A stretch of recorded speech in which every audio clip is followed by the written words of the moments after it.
That was Hard Talk. I'm Saroja Coelho. You're listening to CBC Radio 1. Have a great Maligayang Biyernes, happy Friday, Manitoba. Faith Fundal here in Studio 15 at Portage and Spence. This is Information Radio on CBC Radio 1, 89.3 FM, 990 AM, and everywhere on the CBC Listen app.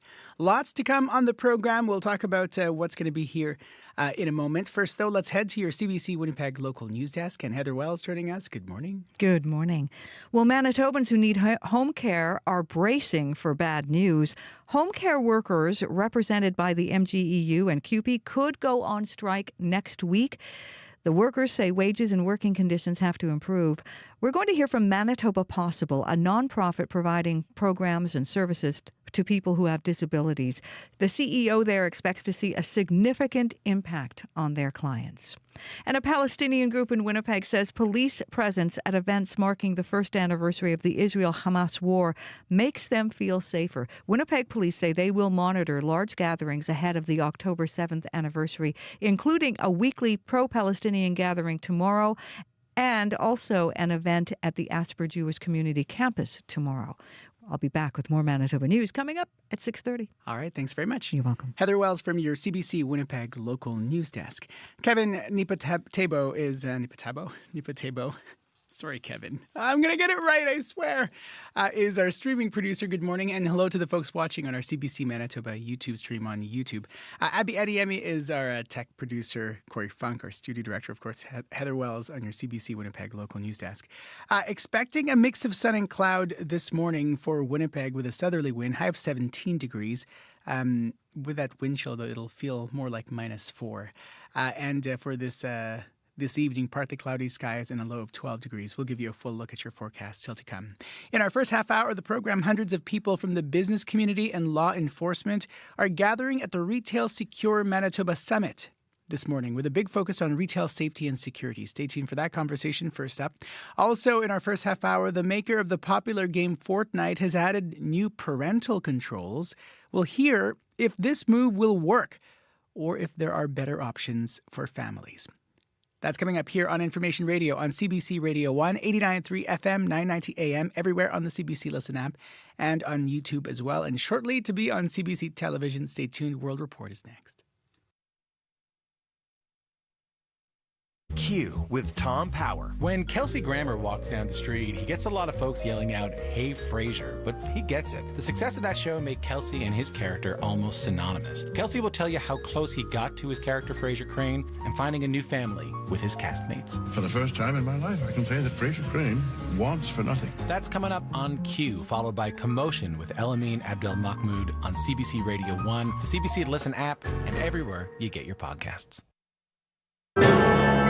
This is World Report.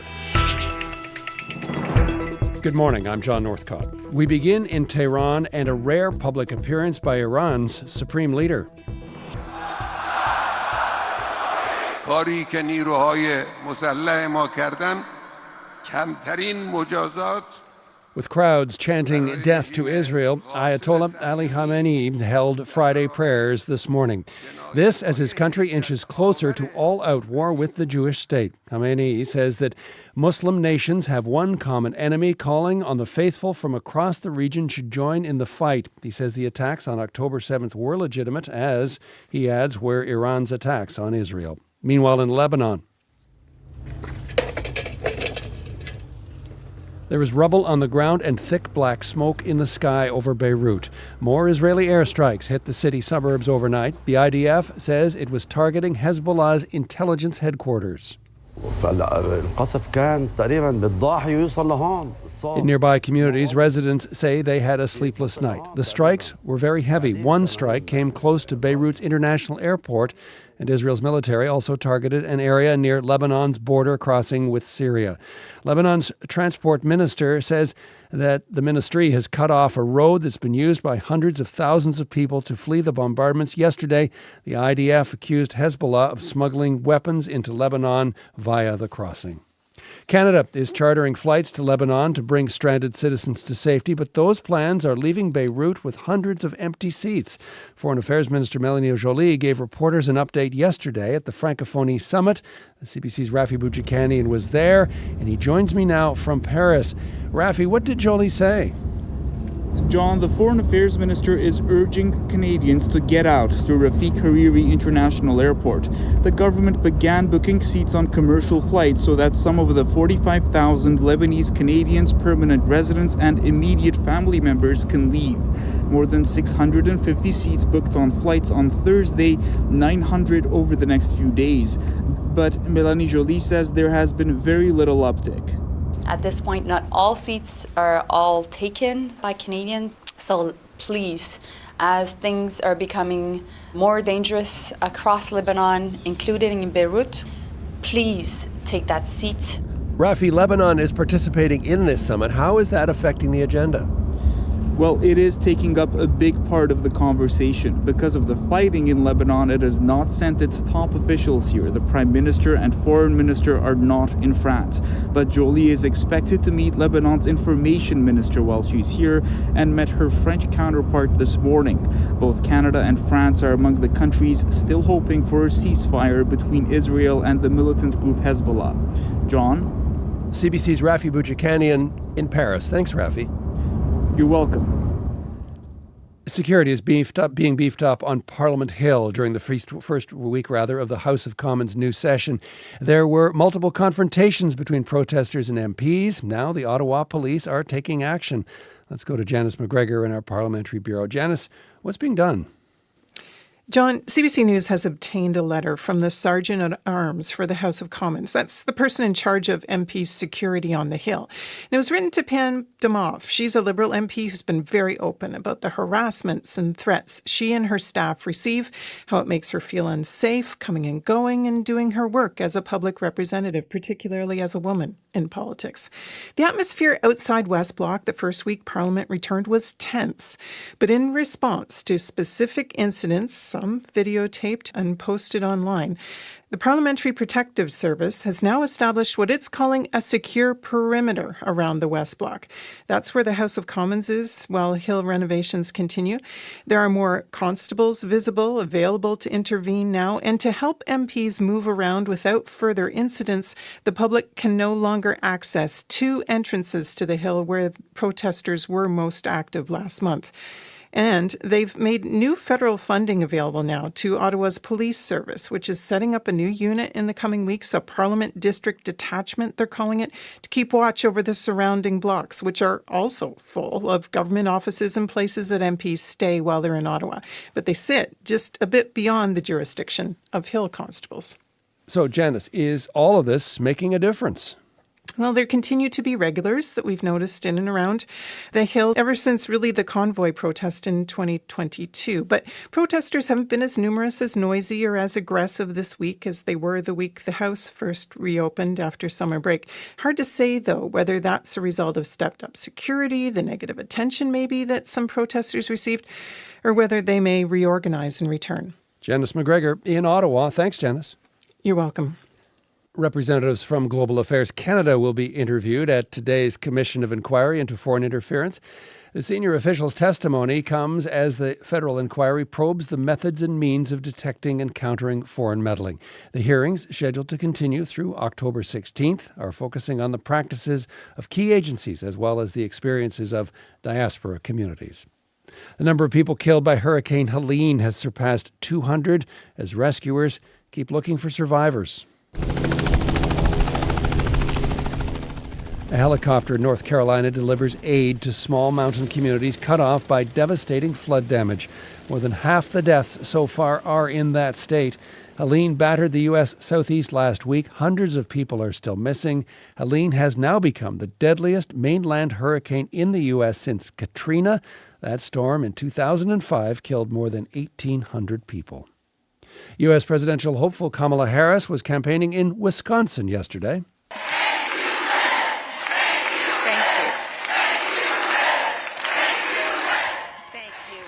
But it's not Harris's name the crowd is chanting. Former Republican Congresswoman Liz Cheney came to the stage with the Democratic nominee, drawing cheers from the crowd when she said she is voting for Harris. With election just a month away, the pair making an appeal to undecided voters. The CBC's Ithel Musa is in Washington. Ithel, why is Cheney's support of Harris so significant?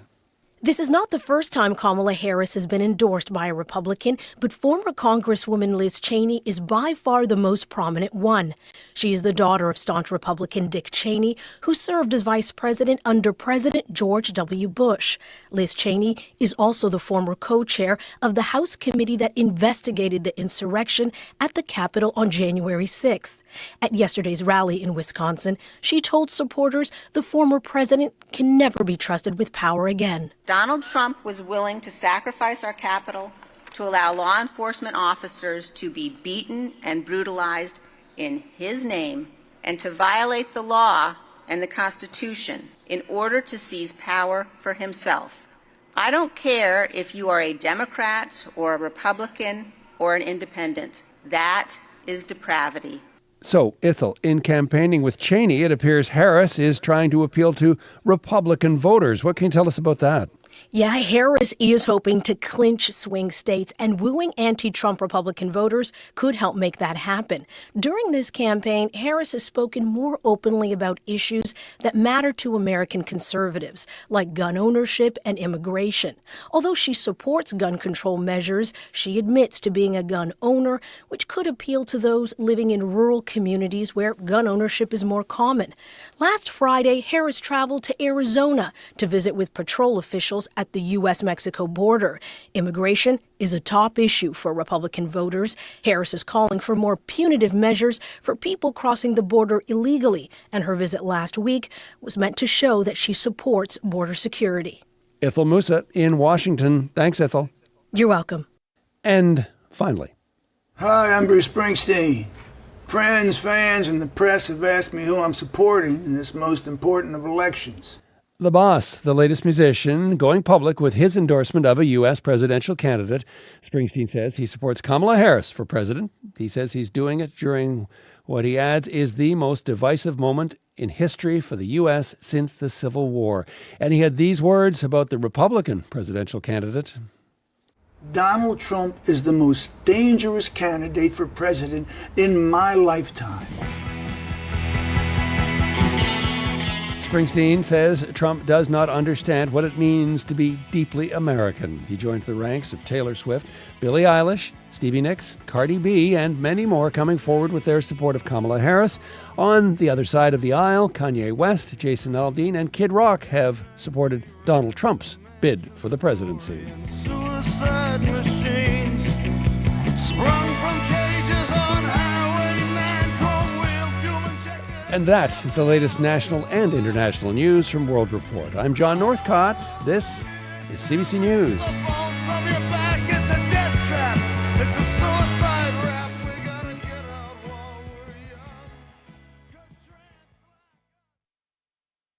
Bienvenue. Happy Friday, Manitoba. Faith Fundal here in Studio 15 at Portage and Spence, sitting in for Marcy Marcusa. This is Information Radio on CBC Radio 1. And good morning to the folks watching us on CBC Television and streaming us on YouTube. Kevin Nipatebo is our streaming producer. In this half hour of the program, hundreds of people from the business community and law enforcement are gathering at the Retail Secure Manitoba Summit this morning with a big focus on retail safety and security. Stay tuned for that conversation. Also, a video game that can eat up hours and hours of time now has parental controls built in, but will they work or cause a battle off the screen? We'll find out coming up here on Information Radio on CBC Radio 1, 89.3 FM, 990 AM, and everywhere on the CBC Listen app.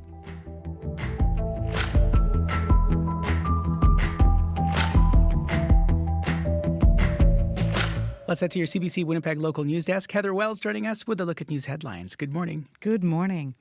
Well, life could soon get harder for some Manitoba seniors. 25,000 healthcare support staff, including home care workers represented by MGEU and CUPE, are set to strike next week. They say wages and working conditions have to improve.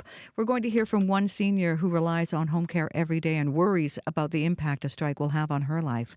And a community garden program in a remote First Nation in eastern Manitoba is growing in more ways than one. It's been running for the past 8 years in the fly-in community of Poplar River First Nation. We'll hear the impact there coming up in our next local news at 6:30. All right, thanks very much. You're welcome. Abby Adeyemi has a look at our forecast, and it did get cool overnight. I'm not sure if we actually ever reached the -2 low that Environment Canada was forecasting. It felt like that. It felt like -2. And what I'll tell you, Faith, is in my world, it is already sweater weather now. You need to pull out those sweaters because this is what it's going to look like moving forward. Across the province, we're going to see cool mornings warming up to the teens. We won't be getting to 20s, but just mid-tweens like 19. That's how far we can go. But be sure to dress warmly as the temperatures will definitely be dropping tonight. Most regions will be seeing -5. Currently, Winnipeg at 3 degrees. Expect some sunny skies today. Then we see a transition to a mix of sun and clouds moving in as the morning progresses. It will be breezy with the winds picking up, becoming lighter in the afternoon. We do warm up to 17 degrees later in the day, but it feels cooler this morning with a wind chill around -4. And then tonight, some partly cloudy conditions will roll in. If we look up north, we're seeing temperatures around 1 this time. And then the highs would only get to about 6 degrees. That's how far for Thompson and Churchill.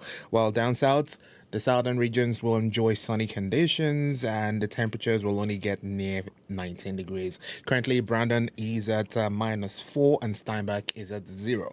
We are 3 degrees right now. And this morning, I noticed some frost on the windshield. I had to turn on, I used a fluid to get them off this morning. It's coming. It's here.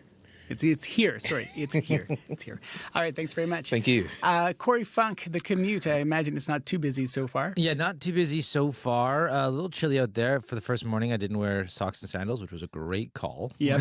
Would have been too cold. Yes, but if you do see something going on out there, if you're walking, biking, driving, give me a call on the CBC commuter line. That number, 204-788-3093.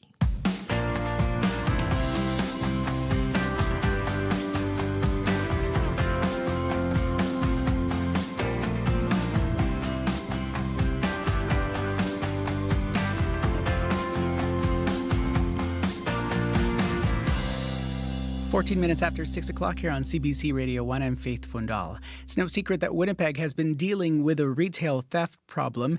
Businesses have either closed or relocated, claiming they have been losing money due to theft. An anti-theft initiative was launched by the province over the summer involving more police officers patrolling the streets in the Exchange District, Osborne Village and the West End. Some say, though, more needs to be done to tackle the issue long term. The Retail Council of Canada is hosting a Retail Secure Manitoba Summit today. It's happening at the Winnipeg Convention Centre. It's expected to begin in the next hour or so. John Graham is Senior Director of Government Relations for the Retail Council of Canada. Joins us on the line. Hi, John. Hey, good morning, Faith. Who's going to be at the summit today?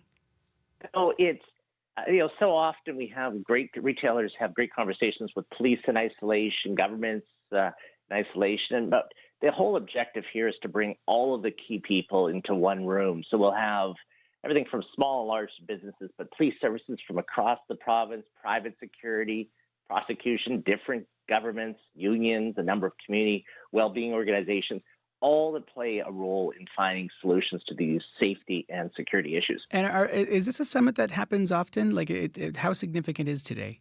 No, it's a first ever. It really was in response to some good work that the Manitoba government is doing in putting together a community safety strategy. And we really felt that there was a business piece missing there because a lot of the community's issues intersect and flow into businesses throughout our province. And today is really about looking at how we can support businesses be more proactive in some of their issues around safety and security, but also how to interact with community groups and police and prosecution as necessary for those criminal activities and the non-criminal, and really understanding the difference between those two types of experiences that stores are having. Talk about the concerns that your folks in the retail industry have been bringing up. Those concerns that they have about safety and security. What sort of stands out for you? Because we could talk about a lot of different things, but what's sort of the big thing or the big two things that stand out? Well, I think that we really there are a lot of incidents that occur that are more those safety related. People that coming in. Maybe they're dealing with addiction or mental health issues and just not a lot of experience for a lot of retailers in how to manage those types of incidents. And they're not really criminal and shouldn't necessarily be using police resources. At that same time, there is a tremendous amount of criminal activity in retail stores as well. And that's where we want to make sure that there's real strong relationships with the police, with prosecution, and for those most violent, most prolific in some cases, organized retail crime, that there's real consequences to their actions. I think there's that perspective that retail theft is victimless, and not only is there real financial impact to a lot of businesses, but also that human impact that when incidents occur in stores, there's a lasting impact on those employees. You have a summit that's happening today where the leader of the governing party is going to be there, where the political leader of the biggest city in the province is also there. What are you hoping they'll hear and they'll do when they're there? Yeah, I think it's a great statement that Premier Canoe and a number of his ministers are going to be on site today, as well as the mayor of Winnipeg, Mayor Porridge, and others. I think that and as you know, this is a significant issue for our community. It's a complex one. And what we expect to hear from them is a real commitment to work together to make sure that all of the individual pieces, the individuals that play these different roles, social services, police response, criminal prosecutions, and all of the opportunities to leverage all of the millions of dollars in businesses that are investing in their stores and the private security forces that are out there and the community safety initiatives like Sabe Walkers or Downtown Community Safety Partnership. There's so many opportunities to better connect the work that's being done, and that's where we really see this as an opportunity to bring people together and look about what needs to be done to be more effective at all of the time and energy that's being put in. John, I imagine part of the summit is going to be coming up with recommendations or coming up with actions. What are you expecting those actions might look like? What could they look like?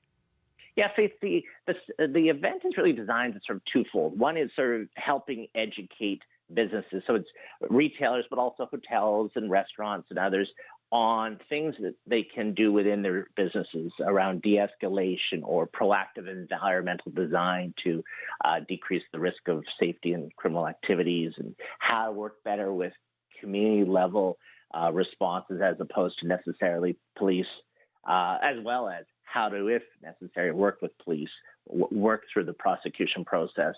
But at the same time, there are sessions and some amazing leaders in our community that are going to speak to their visions of what needs to be done. We're partnered with the University of Winnipeg, some research students who are going to capture key themes. And ultimately, in the next few weeks, we'll take the conversations that have occurred today and try to identify some real opportunities for actionable strategies. John, just before you go, I know you said commitment is something that is important to you. Is there more than a commitment, or what's the best case scenario that you're hoping for? Yeah, and commitment isn't always financial. I think that there's so much great work being done in our community by police, by community well-being organizations, and no doubt there's not enough money to go around to respond in the way that each of these individuals would want to do. But we really think that there's an opportunity to better connect the dots, all of the good work, instead of these isolated conversations and efforts, bring everyone together. And this is really, retailers are on the front line of safety and security issues in their stores, but it's really a community response that's necessary. John, appreciate you making time today just before the start of the summit, and we'll talk to you again soon. Take good care. Thanks so much. My pleasure. John Graham is the Director of Government Relations for the Retail Council of Canada. It's a community built on industry, but there's a lot more to it than that. CBC's Communities in Focus is coming to Lac du Bonny, October 7th to the 11th. I'm Emily Brass, and Lac du Bonny, let's get to know each other. Share the stories of your community so CBC can share them with the province. CBC's Communities in Focus, Lac du Bonny, October 7th to the 11th. Visit cbc.ca/Manitoba/community for details. 21 minutes after 6 o'clock here on CBC Radio 1. 3 degrees at the Forks, coming up to a high of 17 degrees. A battle could be brewing in some households over the popular video game Fortnite. The developer, Epic Games, just introduced parental controls. Parents can now set daily playtime limits and specific hours for their kids. For more on this, we've reached Kara Breeson-Boivin, Director of Research for Media Smarts. It's a not-for-profit organization focused on digital and media literacy. Hi, Kara. Hi, thanks for having me. Parents might be happy about this, but what about the players? Yeah, I mean, interestingly, teens and tweens in our research also have indicated they appreciate having external factors or that kind of external motivator for logging off. So I think these can be a helpful reminder for them as well. I think we need to consider parental controls as a valuable tool that parents can use to teach their children about the importance of things like, self-regulation, setting limits, like building those healthy tech habits.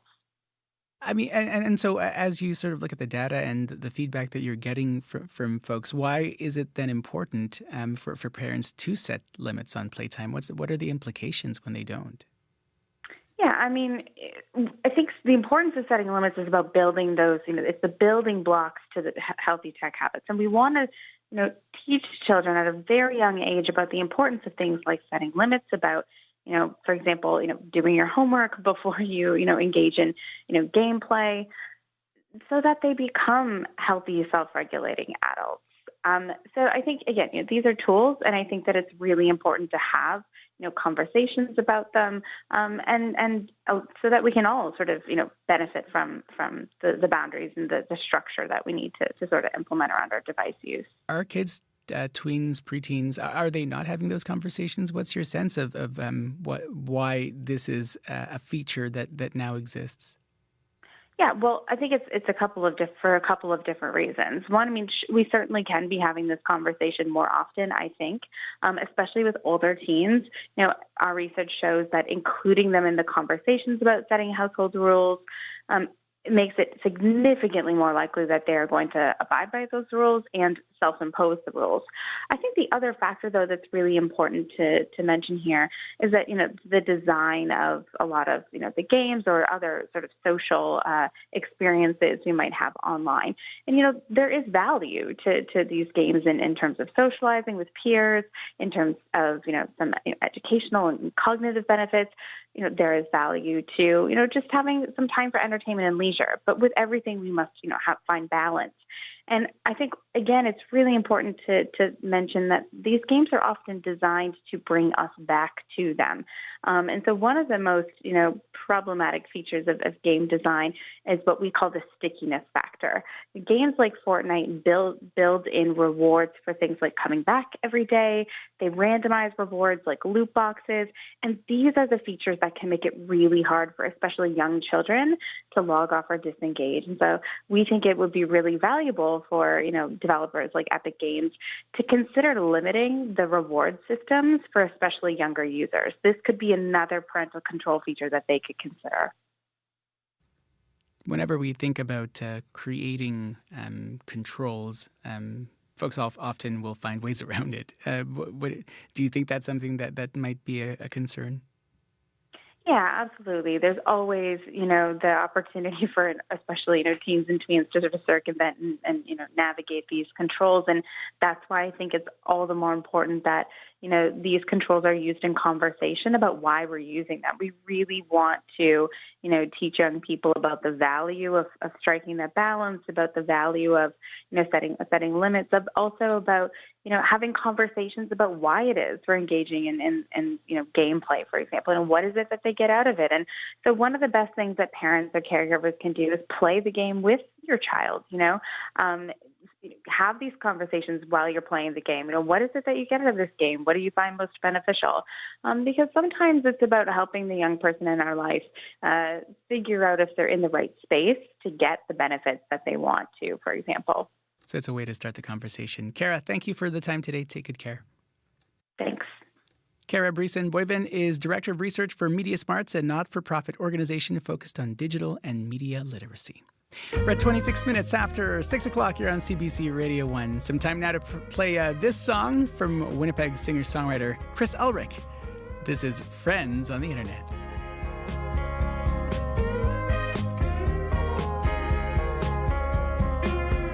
When I saw you dancing there on my phone, I didn't feel so alone. And I daydreamed I was dancing with you. Yeah, we swayed to the song like we could do no wrong. No wrong. I wonder if I'd stayed. Maybe we'd meet somewhere on College Street, and I'd ask you if you wanted a coffee. I know a quiet spot if you wanna walk there, and maybe that's as far as we'll get. Maybe that's as far as we'll get. Friends on the internet. Friends on the internet. I try to make you laugh. You tell me all your favorite spots in town. You know I try to figure you out. I'd be tripping on the words in my mouth. Yeah, and maybe that's as far as we'll get. Maybe that's as far as we'll get. Friends on the internet. Friends on the internet. Friends on the internet. It's just a daydream. I wish it was the real thing.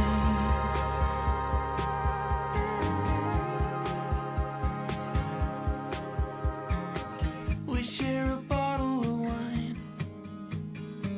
You tell me all your fears and I tell you how it's been such a long, long time. I felt this way that you've been on my mind. And maybe that's as far as we'll get.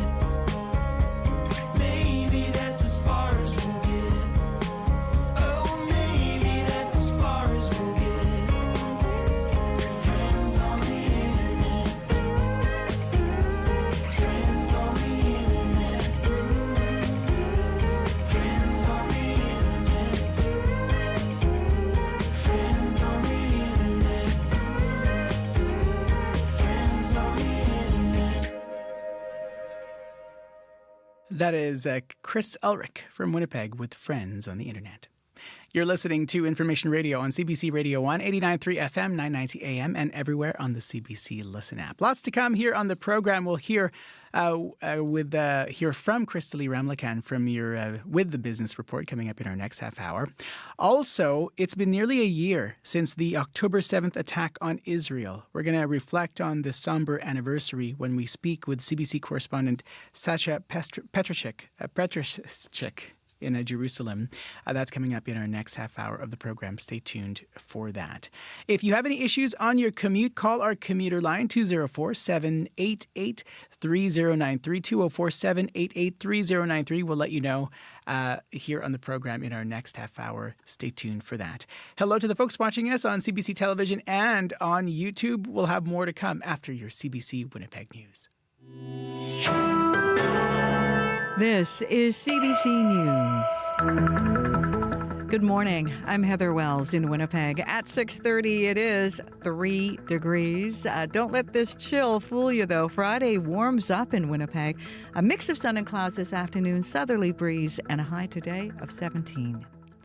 Manitobans who need home care are bracing for bad news. Home care workers, represented by MGEU and CUPE, could go on strike next week. They say wages and working conditions have to improve.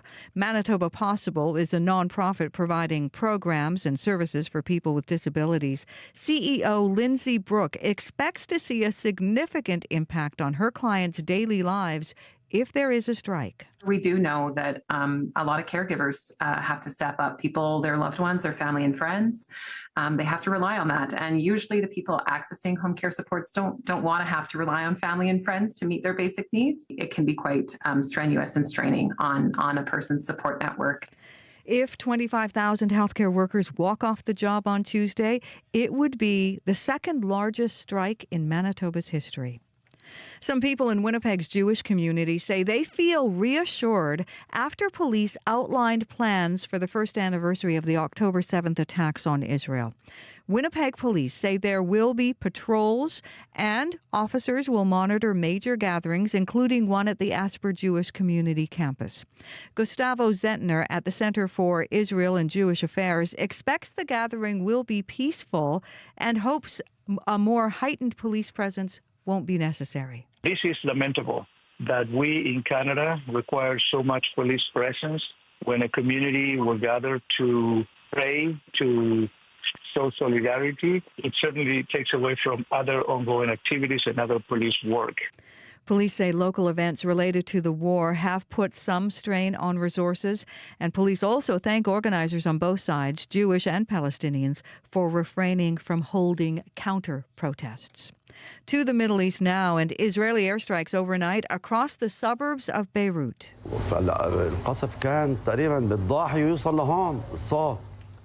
This man saying the bombing was relentless. The Israeli military says it was targeting Hezbollah's intelligence headquarters. At the same time, the IDF was also firing on an area near Lebanon's border crossing with Syria. Lebanese officials say the strikes have cut off a road that is being used by hundreds of thousands of people fleeing the Israeli assault. Now, one of the airstrikes that landed near Beirut overnight came close to the airport. And the Canadian government is again warning citizens, get out while you can. Several flights have been chartered to help Canadians get out of Lebanon, but they've left with hundreds of empty seats. Here is Foreign Affairs Minister Mélanie Joly. Please, if you're hearing this again, I want to make sure that you are brought to safety, and please take the seat. Two flights that left earlier this week had a total capacity of more than 650 seats, but only 275 of those were filled. And Joly says not all the passengers were Canadians. In the U.S., dock workers are putting their strike on hold. We got a deal, boys! We got a deal! That tentative deal offers to raise pay by nearly 2/3 over 6 years. The union for 45,000 dock workers walked off the job on Tuesday in a dispute over pay and automation. The job action now is suspended until January 15th. That gives both sides time to negotiate a new contract while keeping the supply chain intact and allowing Christmas shipments to reach store shelves. You can hear the latest national and international news coming up on World Report at 7. A community garden program in Poplar River First Nation is flourishing in more ways than one. About 1,200 people live in that fly-in First Nation, 350 kilometers north of Winnipeg. Access to fresh food is limited. Kelly Hindmarch and his 24-year-old son Julius are working to change that. They run a community garden funded by the First Nation. The father-son duo grows vegetables and delivers them to people's homes. Kelly says they also help take care of more than 30 home gardens in people's yards. Every year we give out probably close to 400 to 600 pounds of potatoes, about 200 to 300 pounds of beans. The last couple of years we've given out about 100 to 200 cobs of corn, probably 300 onions each year. They also grow cucumbers and tomatoes. The garden is being expanded from 1 acre to 3, and 2 new greenhouses are also being added.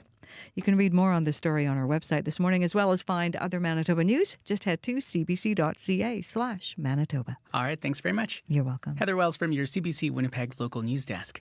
I'm Faith Fundal here on Information Radio on CBC Radio on Abby Adiemi. It's cold. Yeah, it is cold, but we will warm up. Definitely seeing a mix of sunny and cloudy skies across the province sometime later. We'll see temperatures down south at this time ranging at chilly 4 degrees in Brandon. Dodds, that will warm up to 19 later. It's -2 in Gimli, 0 in Steinbach, 1 in Dauphin. Morris is at 2 degrees. Most of these regions will be seeing highs near 19 degrees later. So we start with the single digit, but definitely will warm up to close to 20 later. Further north, Thompson and Churchill both at 1 at this time. Thompson will warm up to 6 degrees. Churchill will see a high of 3 with some flurries later. Right now, 0 at the airport, 3 in the downtown. Starting the day with sunshine in Winnipeg, followed by a mix of clouds, and then we expect ourselves to be seeing a high of 17 today, which is kind of warmer than yesterday and a bit above normal high of 14 for this time of the year, Faith. All right, thanks very much. Thank you. That's Abby Adiemi, our technician here on the program. Corey Funk is our studio director. He'll be back with more on your commute. If you see issues, though, call us 204-788-3093. Kevin Nipatebo is our streaming producer. Hello to the folks watching us on our YouTube page. And hello to Christy Ramlakan, who is here now with a business report. Good morning. Hi, good morning, Faith. Let's start with developing news. Port workers in the U.S. who were on strike have reached a deal. What do we know so far? Yeah, so we were just hearing a little bit about this from Heather in the news. But yes, workers have reached a tentative deal that will immediately end the 3-day strike that was shutting down shipping on the East Coast and Gulf Coast. So Reuters is reporting that the agreement includes a wage hike around 62% over 6 years. Actually, not exactly what the union was hoping for. It had asked for a 77% raise, but, still both sides plan to extend their current contract until January and say they will return to the bargaining table to negotiate all of the other outstanding issues. So at least 45 container vessels have been anchored outside of ports, unable to unload. So those should get moving soon. And the labor action by these 45,000 workers was the first major work stoppage since 1977. And experts had warned that a prolonged work stoppage would have eventually affected food prices, but it only lasted 3 days, so hopefully there won't be too much effect for consumers. A lot of folks have been talking about that over the past week, yes. Let's talk about artificial intelligence, a company, OpenAI. It's now one of the most highly valued startups of all time. What do you think that signals? Yeah, so the maker of ChatGPT has finalized a deal to receive $6.6 billion in new funding from investors who now value the company at $157 billion. So this suggests its backers expect the chatbot to become more widely used and to bring in large profits. But the new financing comes right after the surprise resignation of OpenAI's chief technology officer, who has been a significant leader on products. And this is just the latest in a string of executive departures from a company that has struggled with internal tensions over safety and the leadership of Chief Executive Sam Altman. Now, Wall Street and Silicon Valley have both expressed concerns that huge spending on data centers and chips to power AI projects will be difficult to recoup in the form of profits. But Dan Ives says the amount raised is still historic. He's a managing director at Wedbush Securities. This is a company that was worth less than $30 billion 18 months ago. There's about to be $1 trillion spent on AI by companies over the next 3 years. OpenAI is a foundational linchpin of that spending. The consumer piece will come, and we'll see that with Apple and OpenAI. But it's really about the enterprise that's leading the first part of this AI revolution. And Faith, there are also reports that OpenAI is considering restructuring into a for-profit corporation free from the control of the current nonprofit board. But that could be a complex process due to laws governing charitable organizations. Inflation, how has it affected brands we're seeing on grocery stores? Well, over the past few years, consumers have been buying more private label products to save money, and the trend may be here to stay. I don't know, at the grocery store, do you sometimes think, well, maybe I'll just try that store brand? It's a little bit cheaper, see if the quality is okay. And yeah, these house brands tend to be priced lower than the name brands. And studies show that many shoppers no longer see these store brands as lower quality. So retail analyst Peter Chapman is the founder of consulting firm Skew Food, and he says retailers are responding by introducing new products and by giving more shelf space to their brands. So consumers' attitudes have been more accepting of it, and the more that they try products and like them and say, okay, that's, for a little bit less, it's comparable to the national brand, or if they're in more of the value segment of the category, which are kind of more commodity items, they kind of say, I don't really think there's much of a difference between, say, no-name chickpeas and a branded chickpea. Now, Empire, that's the owner of Sobeys, Freshco, and Safeway, says it plans to continue growing and enhancing its portfolio of store brands. And Loblaw even launched a new discount grocery banner this year under its no-name brand. And Chapman says the increased competition could prompt name brands to offer more discounts or promotions. Let's talk about the markets. What's happening in the markets so far this morning? In Europe, stocks are tentatively higher as traders continue to monitor the escalating conflict in the Middle East and look ahead to the latest U.S. jobs report. Germany is up, the UK is down, France is up. In Asia, markets are returning and resuming their rallies. So Japan, Shanghai, and Hong Kong are all up. Oil is up $1.08 to $74.79 U.S. per barrel. Gold is up $4.70 to $2,660.20 U.S. per ounce, and the dollar is down 0.04 of a cent to 73.7 cents U.S. Thanks very much, and have a good weekend. Take good care. You too, Faye. Thanks. That's Crystalie Ramlichan with your business news.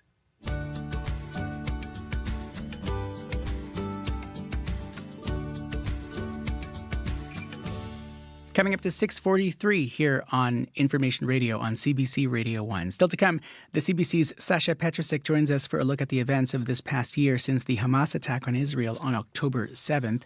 That's later this half hour. First, though, Switzerland and Italy are adjusting their border near the Matterhorn mountain. The change due to melting glaciers that are shifting the historical boundaries. Swiss glaciers have lost a significant amount of ice in recent years. Joining us now is Robert McLemmon, who is a professor of environmental studies at Wilfrid Laurier University. We've reached him in Cambridge, Ontario. Hi, Robert.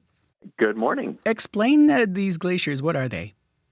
Yeah, so generally speaking, a glacier is anywhere that we have a large accumulation of snow and ice sitting on the land that's there year-round. We typically find them in areas where annual temperatures are close to freezing, so high mountains close to the poles. A lot of them are remnants of the Ice Age from 10,000 years ago. And the very large ones, like the ones on Greenland and Antarctica, hold huge volumes of water. We call these ice caps.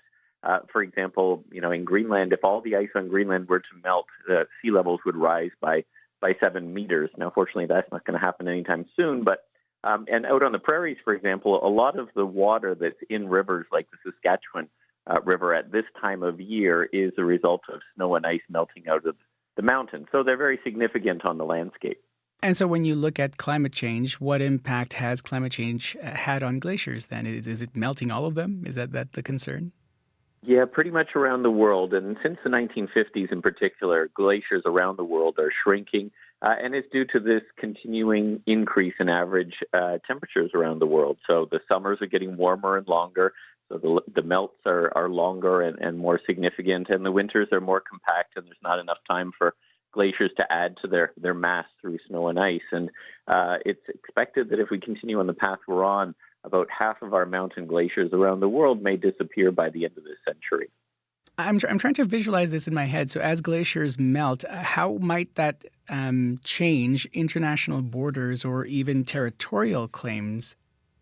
Yeah, so if you think about in mountainous regions, whether it's in Western Canada and the Rockies or in the Alps or in the Himalayas, when we draw lines on the map, we often use what are referred to as watershed boundaries. So the height of land. So any water flowing to the north, for example, from this spot will belong to to Switzerland. Anything south from that spot becomes part of Italy. And so we've drawn these lines on the map, but when we have glaciers sitting on the landscape in these mountainous regions, we're not exactly sure where the height of land is. And as the glaciers start to shrink and contract, it reveals where that actually is. And in some cases, the water will actually start to flow in different directions. We had that in 2016 in the Yukon, where a glacier that was melting suddenly started to discharge its water northwards towards the Arctic Ocean instead of to the west and to the Pacific Ocean. So, sometimes we go, where we think where the lines are, where the high ground is actually not exactly where it is. So they redraw the lines. So what do we do then to protect these glaciers, the remaining glaciers, because they've been frozen for a long time? How do you can't really just refreeze them, right? No, I'm afraid we don't have that kind of technology. The only solution to that is part of the broader solution of reducing greenhouse gas emissions so that we can stem the average warming of the planet. Because if we don't, the glaciers will continue to melt. We'll lose that reservoir of water. Sea levels will continue to rise. And so, we need to get our greenhouse gas emissions under control. What effects of climate change, other effects of climate change, could end up altering the landscape or borders in Canada? Yeah, so if we think about Canada and the United States, the main mountain border between the two countries where glaciers come into play is over in British Columbia, Yukon, and Alaska. Now, we do have a border commission that sort of determines where those lines are. But if we think more broadly at, for example, transboundary waters like the Red River that crosses between Manitoba and the United States, we have agreements with the United States on how to manage flow levels in these rivers, the Columbia River as well out west. And so things like hydroelectric resources and irrigation resources, as climate change affects where water is in the watershed, whether it's melting glaciers or precipitation and rainfall patterns, has an implication for folks who live in those watersheds, for our use of resources. So, it will affect political dynamics between the two countries going forward.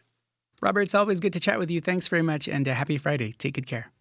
Thank you. Thanks for having me on the show. Robert McLemmon is a professor of environmental studies at Wilfrid Laurier University. He is in Cambridge, Ontario this morning.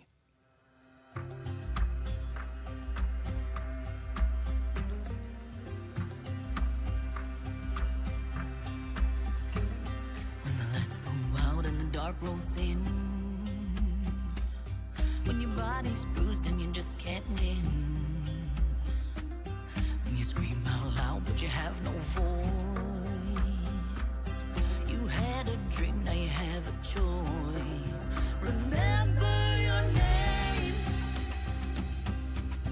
remember where you came from, touch your skin, touch your face, raise your head, take your place in the cold hard rain. Remember your name.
That's Desiree Dorian with a song digging into your own inner strength. That's called Remember Your Name. We're 10 minutes before 7 o'clock here on CBC Radio 1. I'm Faith Fundal. We're just days away from the anniversary of the Hamas attacks on Israel. October 7th last year was the deadliest attack on Israel in decades, and it started a chain of events and violence that many experts feel will continue in the future. For his perspective on this, we're joined by CBC News senior correspondent Sasha Petrasek. He is in Jerusalem. Good morning. Good morning, Faith. What do you remember from October 7th last year? You know, I'm thinking of that area along the border of Gaza on the Israeli side. It's called the Gaza envelope here. Rural area, small communities, farms, kibbutzes. In most cases, people living just a few meters, really, in some cases, from the border with Gaza, for the same distances from one side of Portage Avenue to the next, and just separated from the two sides, separated by fences, by barbed wire, in some cases by fences underground to prevent tunnels, and by all the technology that Israel can throw at keeping these two communities apart. And people on the Israeli side that morning, October 7th, a year ago, waking up early and literally finding hundreds of Hamas heavily armed militants breaking down their doors, setting their houses on fire, shooting them, taking them hostage. About 250 were taken hostage that day, taken into Gaza, and more than 1,200 people were killed on the Israeli side. Not all of them Jewish. It was a mixture, but Israelis, and just what a huge impact that had on people's perception of where they live and the dangers that they face. And talking to people that I've known in Israel for years, and having them say this changes everything. There have been many moments in the past year. As you've covered this conflict, are there pivotal moments that stand out to you? Well, the most obvious one was just a few days ago when I was standing on the balcony of this building that I'm staying in Jerusalem right now, and hearing the air raid sirens go off and watching the streaks of light in the sky as almost 200 ballistic missiles came heading for Israel from Iran, the biggest air attack that this country has faced. And watching, looking down and seeing people grabbing their kids and running for air raid shelters and grabbing their groceries and everything else, and wondering how long they're going to have to stay underground and how safe this is, and whether Israel's formidable air defense system is going to protect them, which it did in the end. But that was obviously the kind of moment where you think, okay, if one of these things lands, hits its mark, it's going to not only cause huge devastation here and kill many people, but it's also going to set off a chain of events which is totally unpredictable. It may yet do that anyway, but certainly that would have done it. Those are the bigger ones. The smaller things that I think about are being in northern communities along the border with Lebanon and talking to people who woke up a few days earlier in the middle of the night to the sound of kind of last-minute air raid sirens, and a few moments later felt the boom of a rocket that was fired by Hezbollah across the border, hitting right next to their house. The next day facing blackened kitchens and blackened living rooms, and in many cases blackened lives, because they're trying to figure out whether they're going to stay up there and whether it's safe. And there's been more than 100,000 people who have now fled that northern area because it has not been safe. Many of them have been out of their houses for about a year now, since this started. That's also been the case on the other side in Lebanon. More than 100,000 people have left that border area as well. And now there's something like 1 million people, according to the UN, who are displaced and wandering around Lebanon trying to figure out where they're going to go next and where is safe. And we're talking about 2,000 people who have died just mostly in the last 2 weeks there as well because of Israeli airstrikes and now ground operations. So those little events, but I also think about my time that I spent in Gaza in previous wars, conflicts over the years, and being there when the Israeli airstrikes come in and hearing the Israeli drones. And in some cases, the warnings that Israel put out just before things landed and buildings blew up and people were killed. And those were so relatively minor compared to what is going on right now in Gaza, where the place is basically flattened. And we're talking about more than 41,000 people who have died since this started. That's according to the Hamas health ministry there. But it's been pretty much backed up by the UN as well. And that would include civilians as well as militants. But it includes a lot of people. And the area is flattened, and thinking about what it will take to rebuild more than a community, a world for many people who live there, millions of people who really have nothing now. Sasha, thanks for your work and for making time today. Take good care. My pleasure, Faith. Sasha Petrasik is a senior correspondent for CBC News. We reached him this morning in Jerusalem. We're 3 minutes before the top of the hour. Let's head to your CBC Winnipeg local news desk. Heather Wells joining us now. Good morning. Good morning. Well, life could soon get a lot harder for some Manitoba seniors. 25,000 healthcare support staff, including home care workers, represented by MGEU and CUPE, are set to strike next week. Jerry Douglas relies on home care every day, and she worries about the impact the strike's going to have on her life. A Palestinian group in Winnipeg says a police presence at events marking the first anniversary of the attack on Israel by Hamas makes them feel safer. Winnipeg police say they will monitor large gatherings ahead of the October 7th anniversary, including a pro-Palestinian gathering tomorrow and a gathering at the Asper Jewish Community Campus. I'll be back with more Manitoba news at 7:30. All right, thanks very much. You're welcome. Heather Wells from your CBC Winnipeg local news desk. We're at 3 degrees here in downtown Winnipeg, expecting a temperature high of 17 degrees today, becoming a mix of sun and cloud after the sunny conditions this morning. So if you're trying to figure out what to wear, that's what we're expecting today for Winnipeg. Still to come on the program, the city will soon be opening several food waste depots to encourage more composting, but some Winnipeggers have been skeptical of how beneficial this is going to be. We're going to chat with one of the people behind the program and the plan to get more Winnipeggers excited to compost. Thanks very much for watching for the folks on CBC television, but we'll continue our video stream on our YouTube page. Kevin Nipatebo is our streaming producer. Abby Adiyemi, our show technician. Corey Funk, our studio director. Heather Wells on your CBC Winnipeg local news desk. I'm Faith Fundal. Lots to come on the program. Stay tuned. World Report is standing by.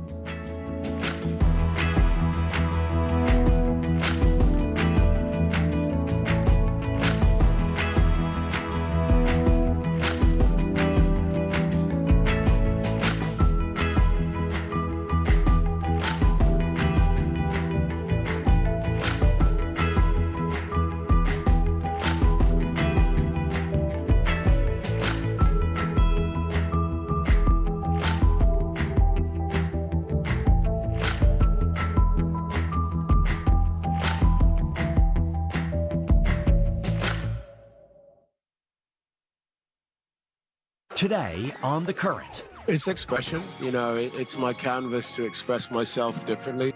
You likely know Idris Elba as an actor, but he's a star as a musician and DJ as well, and he has been looking at the history of how black artists have been exploited in the music industry over time. A conversation about music with Idris Elba coming up on The Current. The Current with Matt Galloway. This morning at 8:37, 9:07 in Newfoundland, and on the CBC Listen app. This is World Report. Good morning, I'm John Northcott. Iran's supreme leader, Ayatollah Ali Khamenei, is defending his country's attack on Israel. He says the barrage of ballistic missiles it launched was legal and legitimate. Then during a rare sermon today in Tehran, he called on the Muslim world to unite against a common enemy, Israel. The CBC's Crystal Gomansing is following developments. Cheers rang out, the crowd chanting death to Israel several times as Iran's supreme leader delivered the Friday sermon. This was the first time he's personally led prayers in nearly 5 years. Ayatollah Ali Khamenei defended Iran's ballistic missile strike on Israel from Tuesday night, saying Muslim nations have to strap the belt of defense from Afghanistan to Yemen, from Iran to Gaza and Lebanon. Overnight, multiple explosions lit up the sky in the suburbs of Beirut. Israel's military says it was targeting Hezbollah's intelligence headquarters. Strikes also targeted the area near the Lebanese-Syrian border. Lebanon's transport minister told the Reuters news agency the strike hit inside Lebanese territory, creating a 4-meter-wide crater, blocking a road to the Masna border crossing. More than 300,000 people have fled the fighting into Syria, predominantly through that crossing. Matthew Hollingworth is the World Food Programme's country director. He says now it will be even harder to care for the 90,000 people relying on them daily for meals. Goods that would normally come overland through that crossing, the cheapest, most effective way to bring commodities into the country, will also not be able to be received here. An Israel Defense Force spokesperson had accused Hezbollah on Thursday of using the crossing to transport military equipment into Lebanon. Crystal Gomansing, CBC News, London. One of the airstrikes that landed near Beirut overnight came close to the airport, and the Canadian government is again warning citizens to get out while they can. Several flights have been chartered to help Canadians get out of Lebanon, but they've departed with hundreds of empty seats. Here's Foreign Affairs Minister Mélanie Joly. Please, if you're hearing this again, I want to make sure that you are brought to safety, and please take the seat. 2 flights that left earlier this week had a total capacity of more than 650 seats. Only 275 of them were filled. Joly adds not all the passengers were Canadians. Canadian officials are reconsidering how and where to store highly classified data. Up to now, data related to defense, national security, and intelligence was kept on physical servers. But as allies such as the US, the UK, and Australia take a different approach, Canada may need to follow suit. Murray Brewster explains. In Australia, we are working very hard on a top secret cloud. Andrew Shearer, Australia's Director General of National Intelligence, last winter in Washington, publicly discussing for the first time his country's plans for digital infrastructure that will allow Australia to seamlessly share intelligence and defense data with the United States and the UK. Canada's Defence Minister, Bill Blair, acknowledges this country is still storing highly classified data on physical servers and has only begun to explore the idea of a top-secret cloud. There is, he says, much to consider, including partnering with U.S. high-tech companies and, more importantly, the location of the cloud. I want control over our data. I don't want Canada's most sensitive data stored in another country. From the military perspective, there is urgency to resolving this.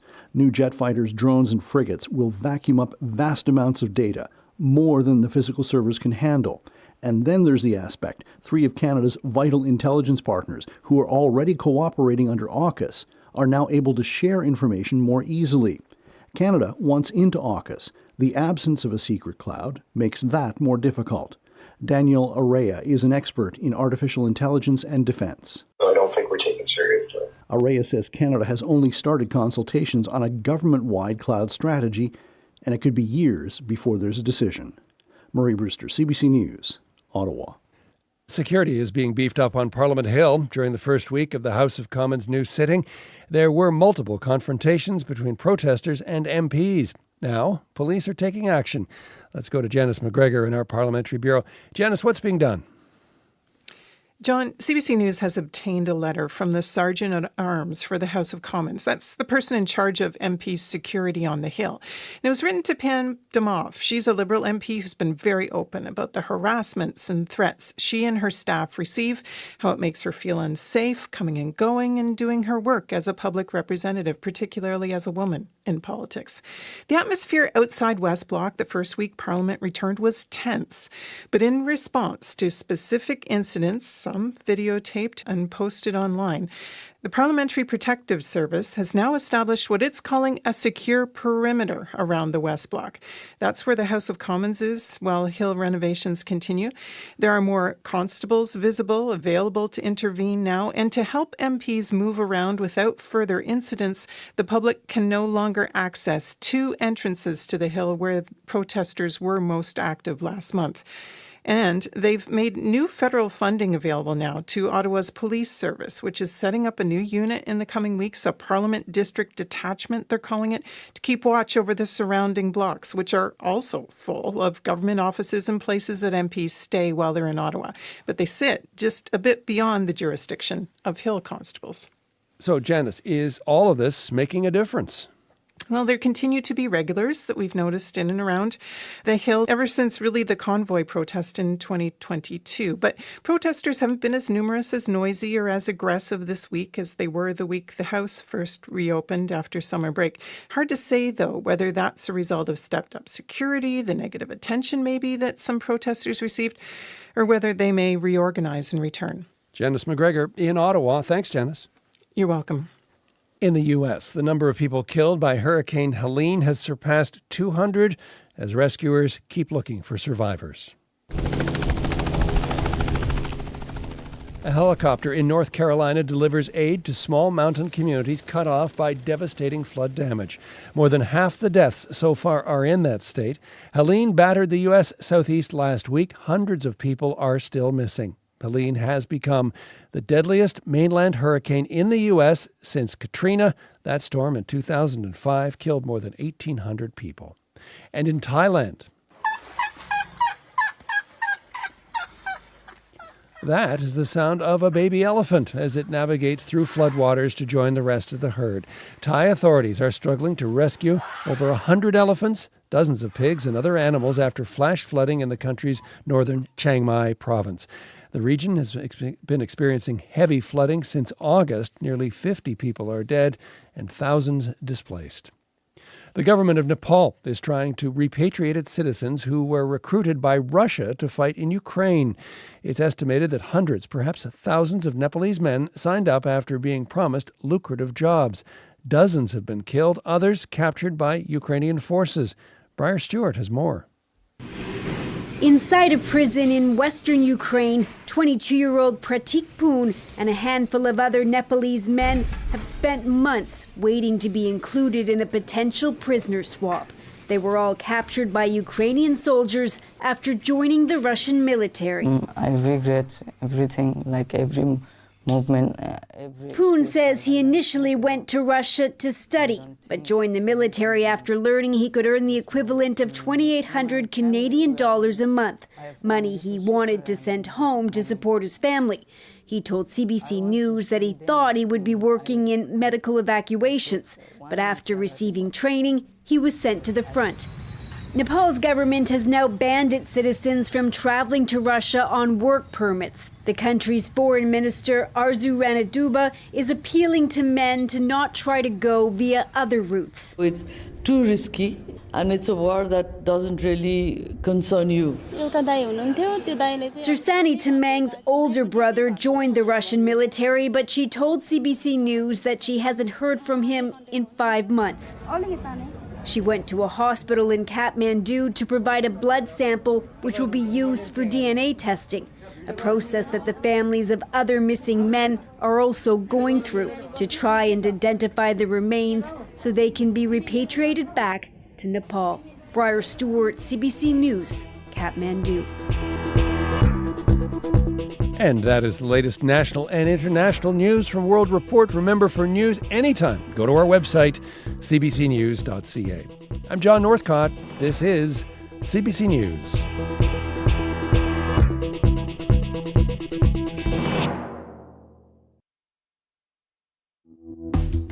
Magandang umaga, good morning Manitoba, and happy Friday. Faith Fundal here in Studio 15 at Portage and Spence.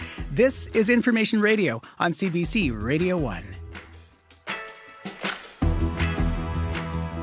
Family history can play a big role in determining whether you'll be diagnosed with cancer or not. We're going to hear about a genetic screening program in our province, helping people learn about whether the deadly disease is in their future.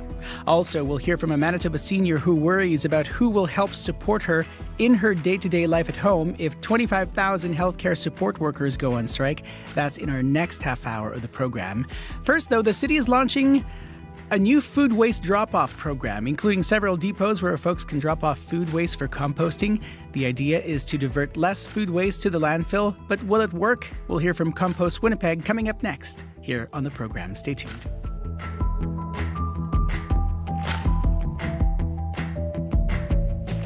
Hello to the folks streaming us on our CBC Manitoba YouTube stream. Kevin Nipatebo is our streaming producer. And over to our CBC Winnipeg local news desk, Heather Wells is there. Good morning. Good morning.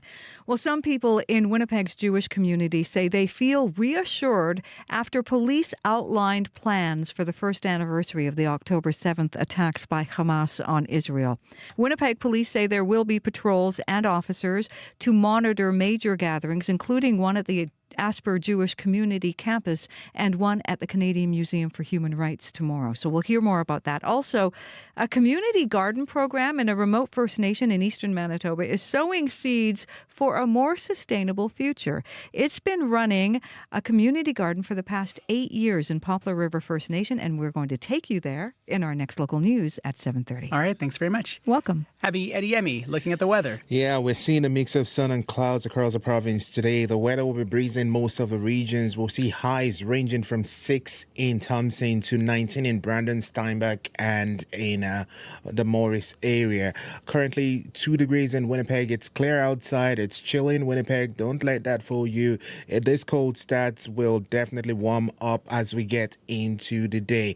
It feels a little cooler this morning with the wind chill around -4, but expect some sunshine and then becoming a mix of sun and cloud later this morning with a warm breeze from the south becoming light as we get into the afternoon period. We do warm up to a high of 17 later, and then for tonight it will stay partly cloudy with breezy conditions continuing overnight, and then we deep to around 12. In other regions up north, we're looking at mostly cloudy conditions in the northern region, hovering between 3 and 6 degrees for the highs, and currently 1 in Thompson and Churchill. While down south we're going to see a mix of sun and clouds with temperatures getting near 19. Brandon has dipped to -5, Dauphin -1, Gimli -4, Steinbach 0, and Morris 0. But right now, Winnipeg, we are 2, expecting some sunshine later in the day, and then we do warm up to 17. All right, thanks very much. Thank you. Happy Ediemi there.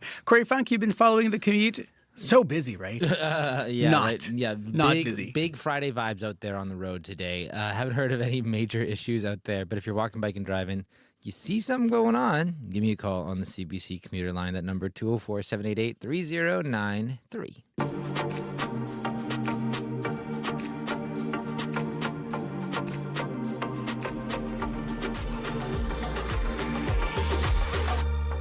Coming up to 14 minutes after 7 o'clock here on CBC Radio 1, I'm Faith Fundal. Getting rid of compost will soon be as easy as making a visit to your local community center. Starting October 15th, the new food waste drop-off stations will be opening around the city. The goal to keep food waste out of the landfills. There'll be 15 locations where you can drop off food waste for composting. The city partnered with Compost Winnipeg to get this going. The organization also overseeing the maintenance of the bins. Carrie Blackburn is from Compost Winnipeg and is in studio to explain more. Hi, Carrie. Hello. Good morning. Your team has been working towards this for years. What does that feel like?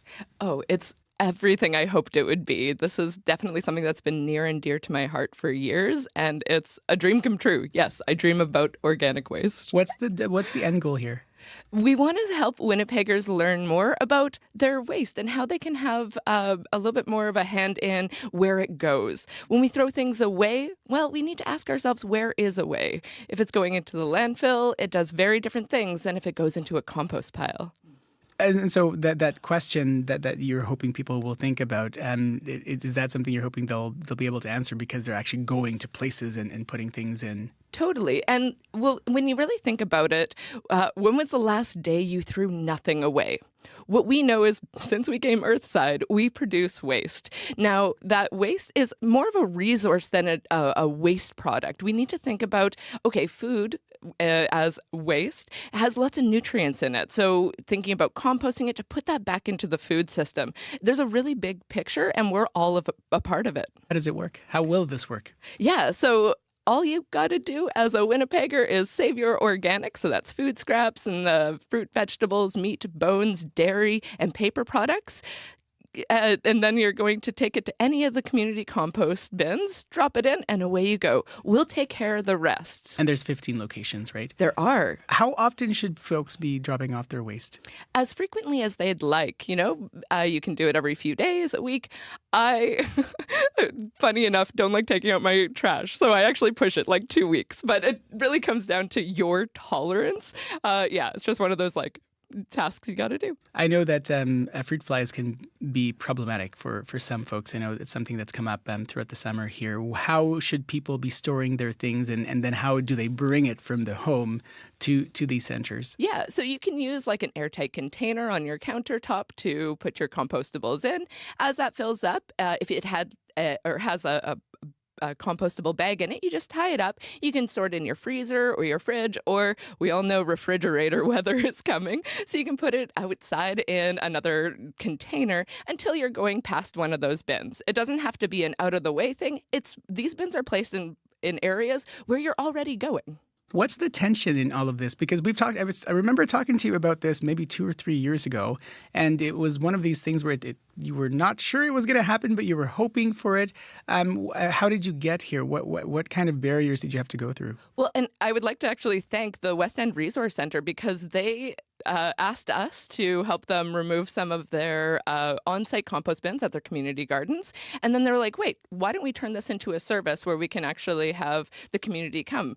And so for a year, we did it as a practice. Let's trial run it. Mm-hmm. And it ended up being very popular. We diverted from 3 sites over 600 pounds of organics in that time. So we were able to prove to the city, hey, let's do this together on a larger scale. How confident are you that folks will buy into this?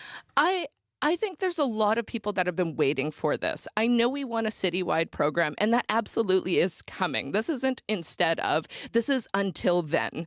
So this is an opportunity to have an impact in your day-to-day life.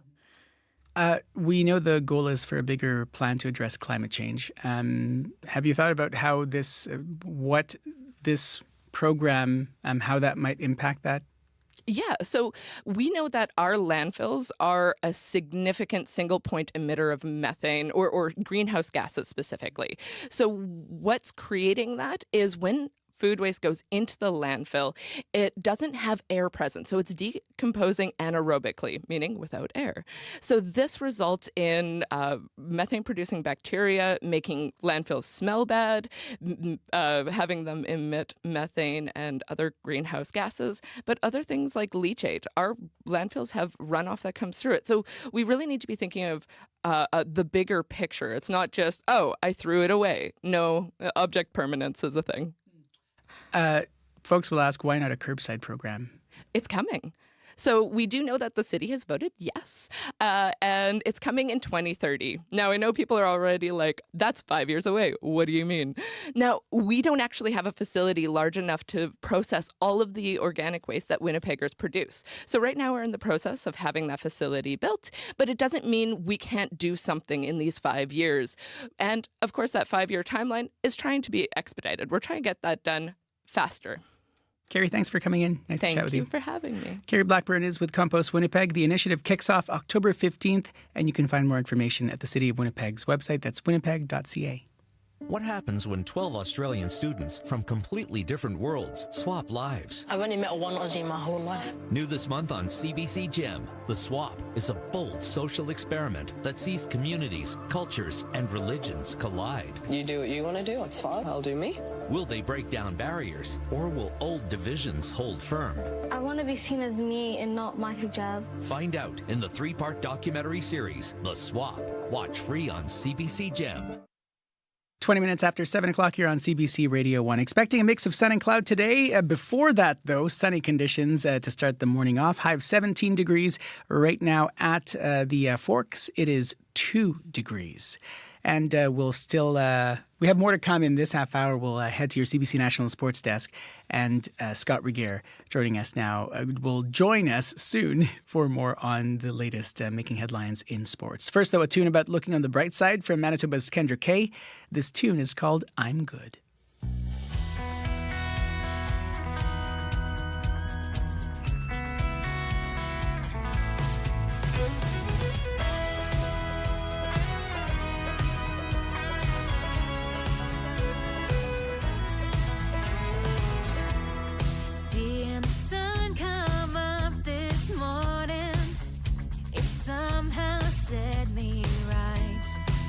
Like a big bright round reminder that I'm here and I'm alive. Tomorrow everything may change, but I've got it made today. I'm good to go, I got all I need. Shirt on my back and all the air I can breathe.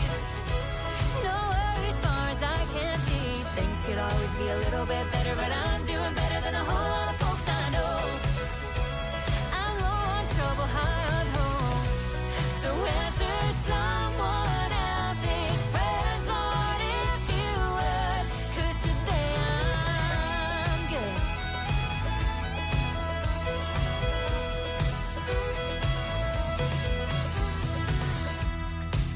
My old air conditioner's broken, but I don't mind the heat.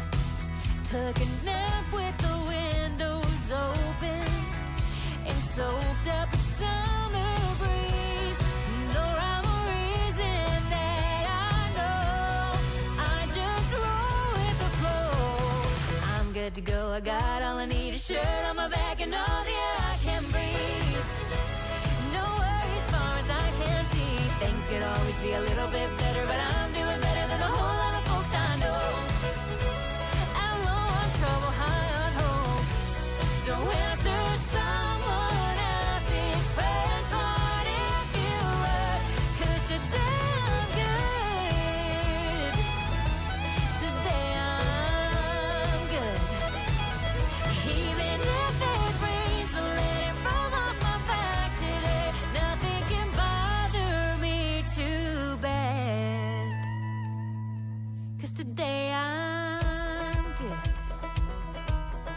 So good, so good. I'm good to go, got all I need. Shirt on my back and all the air I can breathe. Yeah, today I'm good. So good, so good, so good. Things could always be a little bit better, but I'm doing better than a whole lot of folks I know. Yeah, today From Manitoba's Kendra Kay, that tune is called I'm Good. Coming up to 24 minutes after 7 o'clock here on CBC Radio 1, 89.3 FM, 990 AM, everywhere on the CBC Listen app. And of course, on our CBC Manitoba YouTube stream. Good morning. Thanks for joining us this morning. And good morning as well to Scott Regier from your CBC National Sports Desk. How you doing? It's Friday, Faith. I'm doing very well. Nice to talk to you. It is a matchup of the league's two hottest teams as the Bombers face the Ticats in Hamilton tonight. Talk more about that. Yeah, well, I mean, the Bombers are, they had a terrible start to the season, but now they've reeled off 7 wins in a row. And then you have Hamilton, who started similarly awfully at 0-5, but now they've won 4 in a row, Hamilton. So, yeah, the two hottest teams in the league playing in Steeltown tonight. Bombers offensive lineman Stanley Bryant credits one thing in particular for the suddenly surging Cats. Honestly, the Chris Jones effect. He's come in and did a great job with guys on defense, showing different things on film and being able to stop teams when need to be stopped. You know, Chris Jones has been around this league for a long time with different teams and always had great defenses. But, it's a bit of a challenge for us, but we'll be ready for the challenge. There's Stanley Bryant of the Bombers. He mentioned Chris Jones, who was fired by the Edmonton Elks after a poor start to the season. And since he moved over as a defensive coordinator with Hamilton, they have been as stingy can be. Only Montreal's had a better defense. So what I'm trying to say here is the Bombers' 7-game winning streak, it won't necessarily go to 8 tonight. And you look at how they've performed in recent past in Hamilton, the Bombers haven't won there since 2017. So there's your backdrop. Kickoff tonight, 6 o'clock. All right, let's talk about baseball, where it was a pretty wild finish to the final wild card series last night. It was, Faith, yeah. With a 9th-inning lead and one of the game's best closers, Devin Williams, on the mound, Milwaukee looked bound for the next round. Enter Mets slugger Pete Alonso. Swing and a ball drilled. Right field, at the wall, out of here! And the Mets had the lead! And the Mets got the win on that home run to right field by Alonso. It was not just his first home run in a month, it was his first extra base hit of any kind over that period, which might explain, Faith, why Alonso was seen putting his fingers to his lips, making a chef's kiss gesture as he rounded the bases. For the Mets, this is a first playoff series win since 2015, and for Alonso, who says he'd work in the culinary arts if he wasn't a baseball player, this is a chance to do some more postseason slugging and maybe consume a cheesesteak or two, because they're going to take on the Phillies in Philadelphia in a division series that starts tomorrow. It's very smart. I see what you did there. Yeah. Let's talk about the NHL beginning its regular season today, and record TV ratings are a pretty big storyline here. Yeah, not only, Faith, is the league coming off of a campaign with historically strong TV ratings, it also had record attendance figures last season. Coupled with a lucrative uniform contract with Fanatics and an impressive staging of the draft at the Sphere in Las Vegas, Commissioner Gary Bettman says it's the most successful season in league history. So, what has the NHL got planned for an encore? That is the Czech rock group Kabat with Brosia Nosa, which translates to sharpening our blades, Faith. Okay. I hope they mean skate blades. The New Jersey Devils and Buffalo Sabres open up the regular season in Prague this afternoon, the first of 1,312 games. And for the record, Faith, I did try and hunt down a Czech version of Stompin' Tom. No luck there. So, Kabat it is. All right. Have a good Friday, and we'll talk to you next week. Sounds good. Scott Reguer from your CBC National Sports Desk. Thanks very much. We're just about 28 minutes after 7 o'clock here on CBC Radio 1. Still to come on the program, family history can play a big role in determining whether you'll be diagnosed with cancer or not. We're going to hear about a genetic screening program in our province that's helping people learn about whether the deadly disease is in their future. It's a community built on industry, but there's a lot more to it than that. CBC's Communities in Focus is coming to Lac du Bonny, October 7th to the 11th. I'm Emily Brass, and Lac du Bonny, let's get to know each other. Share the stories of your community so CBC can share them with the province. CBC's Communities in Focus, Lac du Bonny, October 7th to the 11th. Visit cbc.ca/Manitoba/community for details. Corey Funk joining us in studio now for an update on your commute. Good morning. Good morning. And not a ton to update you on. It's actually been a very quiet commute so far. I will remind folks that on La Jamodier, there is still construction going on. Not La Jamodier, on Chief Peguis from La Jamodier to Henderson, expected to last until October 7th. Yesterday, folks couldn't actually turn right off Highway 59 on to Chief Peguis. So just heads up if you are heading on that, there might be some more construction there today. Other than that, if you see something else going on, if you're walking, biking, driving, and you see something, 204-788-3093. All right, thanks very much. Thank you. Corey Funk, our studio director here. Abby Adiemi, it's still cold. It's still cold. Maybe on the bright side, the sun trying to make its appearance now, but then on the downside, you don't get to see the sun set after 7 p.m. anymore. Sorry about that, folks. It won't be. It's just going to be, Corey, it's just going to be before 7 p.m. That's when you see the sun go to bed. You know it means my toddler goes to bed earlier. Oh, this is a good point. Yeah, that's the right side. I like your reframe. For a kid that grew up on the farm, whenever it gets that dark, the roosters go to bed very early.